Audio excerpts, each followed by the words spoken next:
Panginoon, iligtas mo kami sa lindol. Sa ngalan ng Ama, ng Anak, at ng Espiritu Santo. Amen. Panginoong Diyos na makapangyarihan sa lahat, lumikha ng langit, lupa, at buong sanlibutan. Lumalapit kami sa iyo na may kababaang loob at buong pagtitiwala.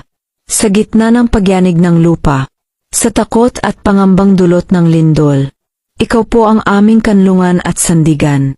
Panginoon, iligtas mo po kami sa sakuna. Pangalagaan mo ang aming mga tahanan, pamilya, at tamayanan.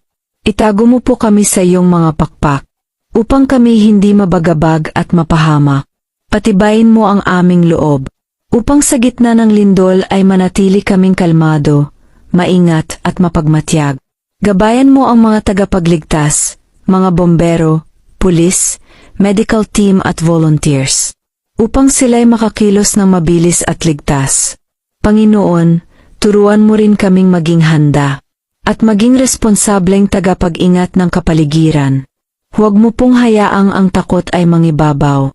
Bagkus, pagibayuhin mo ang aming pananampalataya sa iyo. Sa oras ng sakuna, ikaw ang aming sandigan. Sa oras ng panganib, ikaw ang aming kaligtasan. Sa iyo kami nagtitiwala, Panginoon ng buhay at pag-asa. Iligtas mo po kami sa lindol at sa anumang kapahamakan. At panatilihin mo kaming ligtas sa iyong pag-ibig. Ito po ang aming panalangin, sa ngalan ni Jesus. Amen. Sa ngalan ng Ama, ng Anak, at ng Espiritu Santo. Amen.